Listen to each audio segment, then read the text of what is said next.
भारतीय स्वतंत्रता के इतिहास में कम उम्र के कई शूरवीरों ने अपनी जान न्यौछावर की, जिसमें खुदीराम बोस का नाम स्वर्ण अक्षरों में लिखा जाता है।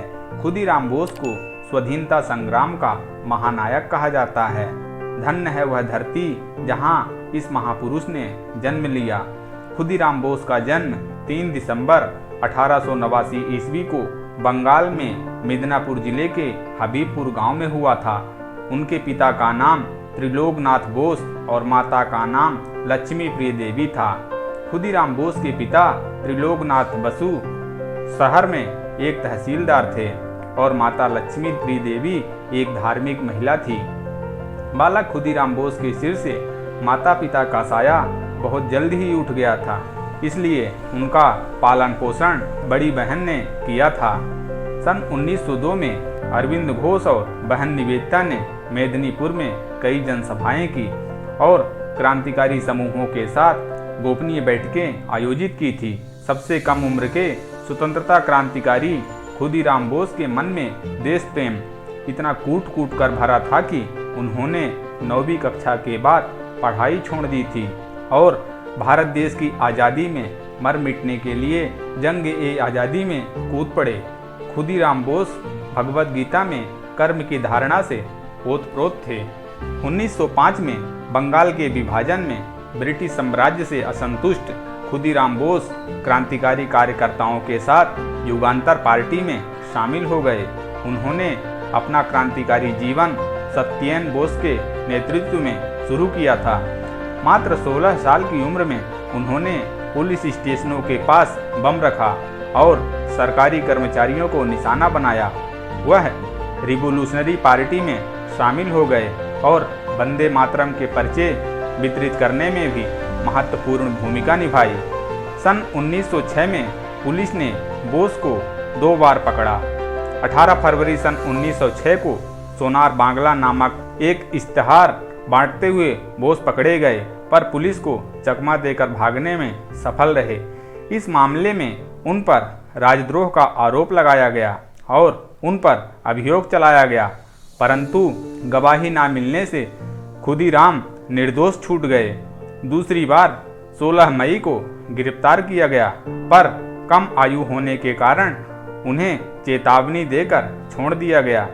6 दिसंबर 1907 को खुदीराम बोस ने नारायणगढ़ नामक रेलवे स्टेशन पर बंगाल के गवर्नर की विशेष ट्रेन पर हमला किया, परंतु गवर्नर साफ साफ बच निकला। वर्ष 1908 में उन्होंने वाटसन और पैम्फायल्ट फुलर नामक 2 अंग्रेज अधिकारियों पर बम से हमला किया, लेकिन किस्मत ने उनका साथ दिया और वे बच गए। 6 दिसंबर 1907 को बंगाल के नारायणगढ़ रेलवे स्टेशन पर किए गए बम विस्फोट की घटना में बोस भी शामिल थे। इसके बाद एक क्रूर अंग्रेज जज किंग्सफोर्ड को मारने की जिम्मेदारी दी गई और इसमें उन्हें साथ मिला प्रफुल्ल चंद्र चाकी का। किंग्सफोर्ड एक क्रूर अधिकारी था एवं भारतीय क्रांतिकारियों के खिलाफ अपने सख्त फैसले के लिए जाना जाता था। उसके अत्याचारों से त्रस्त आकर युगांतर दल के नेता वीरेंद्र कुमार घोष ने किंग्सफोर्ड को मारने की साजिश रची और इसके लिए खुदीराम बोस और प्रफुल्ल चंद्र चाकी को चुना, जिसके बाद वे दोनों इस काम को अंजाम देने के मकसद से मुजफ्फरपुर पहुंच गए और किंग्सफोर्ड की दैनिक गतिविधियों पर नज़र रखने लगे। फिर 30 अप्रैल 1908 में खुदीराम बोस और प्रफुल्ल चंद्र चाकी ने जब रात के अंधेरे में किंग्सफोर्ड के जैसी एक बग्घी सामने आती हुई दिखी तो उस पर बम फेंक दिया, पर दुर्भाग्यवश उसमें किंग्सफोर्ड मौजूद नहीं था, बल्कि एक दूसरे अंग्रेज अधिकारी की पत्नी और बेटी थी, जिनकी इसमें मौत हो गई। लेकिन खुदीराम और उनके साथी समझ लिया कि वे किंग्सफोर्ड को मारने में सफल हो गए हैं, इसलिए आनन फानन में दोनों क्रांतिकारी घटना स्थल से भाग निकले। फिर पीछे पड़ गए अंग्रेज, आखिर में दी फांसी। इस हमले के बाद खुदीराम बोस अंग्रेजों के निशाने पर थे। जश पर बम फेंकने के बाद खुदीराम बोस और प्रफुल्ल चंद्र चाकी दोनों पुलिस से बचते हुए रेलवे लाइन पकड़कर चलने लगे। रात भर चलने के बाद 1 मई 1908 की सुबह दोनों पूसा रोड स्टेशन पर पहुंचे।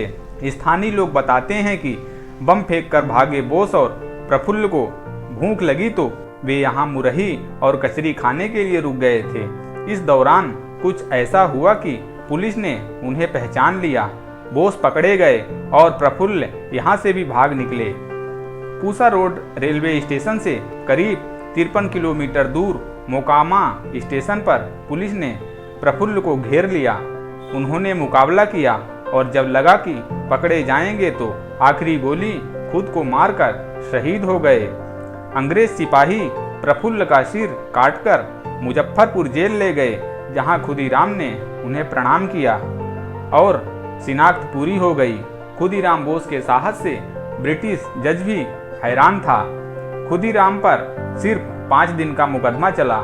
खुदीराम ने खुद ही कबूल कर लिया था कि बम उन्होंने ही बनाया है और फेंका भी था। 13 जून 1908 को इस मामले में खुदीराम बोस को फांसी की सजा सुनाई गई तो जज ने उनसे पूछा, क्या तुम इस फैसले का मतलब समझ गए हो? इस पर खुदीराम ने जवाब दिया, हाँ मैं समझ गया। मेरे वकील कहते हैं कि मैं बम बनाने के लिए बहुत छोटा हूँ। उस समय कोर्ट में पत्रकार भी मौजूद थे तो खुदीराम बोस ने जज से कहा कि अगर आप मुझे मौका दें तो मैं आपको भी बम बनाना सिखा सकता हूं। ऐसा इसलिए कहा क्योंकि न्यूज़पेपर के माध्यम से बम बनाने की तकनीक पूरे भारतवासी को पता चल जाए, जिससे ब्रिटिश साम्राज्य की धज्जियां उड़ जाए। खुदीराम का ये जवाब सुनकर जज भी हैरान में पड़ गया और ऐसा करने से मना कर दिया। 11 अगस्त 1908 को 18 साल 8 महीने 8 दिन की उम्र में खुदीराम को सुबह 6 बजे फांसी पर चढ़ा दिया गया। जिस जल्लाद ने उन्हें फांसी दी थी वो इसके लिए तैयार नहीं था, उसे मजबूर किया गया। इसके बाद वो देर तक रोता रहा। बाद में उनकी बड़ी बहन बंगाल के मिदनापुर से मुजफ्फरपुर आई और उनका अंतिम संस्कार गंडकी नदी के तट पर किया गया। बंगाल से हजारों लोग आए और उनकी राख लेकर गए। उनकी चिता की राख को हाथी दांत की ताबीज में भरकर लोग पहनने लगे। अपनी शहादत के बाद खुदीराम इतने लोकप्रिय हुए कि बंगाल के चुलाहे एक खास किस्म की धोती बुनने लगे थे, जिसके किनारे पर खुदीराम लिखा होता था। बंगाल में युवा उस धोती को शान से पहना करते थे। जेल की दीवार पर खुदीराम बोस ने बांग्ला में लिखा था, एक बार विदाई देऊं माँ घूरे आसी, हासी हासी चोड़बो फांसी देखबे भारतवासी। अर्थात एक बार मुझे विदा दो माँ, मैं फिर जल्द लौट कर आऊँगा। पूरे भारत के लोग मुझे देखेंगे और मैं हंसते हंसते फांसी पर झूल जाऊँगा। खुदीराम बोस मात्र 18 साल की उम्र में अपनी शहादत देखकर ना जाने कितने चंद्रशेखर आजाद, भगत सिंह व अशफाक उल्लाह खां पैदा कर गए। भारत के राष्ट्रवादियों और क्रांतिकारियों के लिए और अनुकरणीय हो गए। जब इनके मृत्यु का समाचार न्यूज़पेपर में छपा तब उस समय सुभाष चंद्र बोस की उम्र महज 11 वर्ष की थी।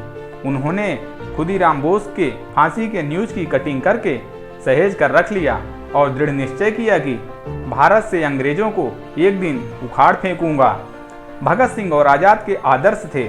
खुदीराम बोस की शहादत के बाद ऐसे क्रांतिकारी सामने आए जिनमें भगत सिंह, राजगुरु, अशफाक उल्लाह खां, चंद्रशेखर, इन सब में खुदीराम बोस का असर दिखाई देता है, जो ब्रिटिश साम्राज्य से सीधे भिड़ गए। आशा करता हूं कि महान क्रांतिकारी देशभक्त खुदीराम बोस की यह डॉक्यूमेंट्री आपको अवश्य ही पसंद आई होगी। आप सभी को 75वें स्वतंत्रता दिवस की मेरी ओर से हार्दिक शुभकामनाएं। जय हिंद, वंदे मातरम।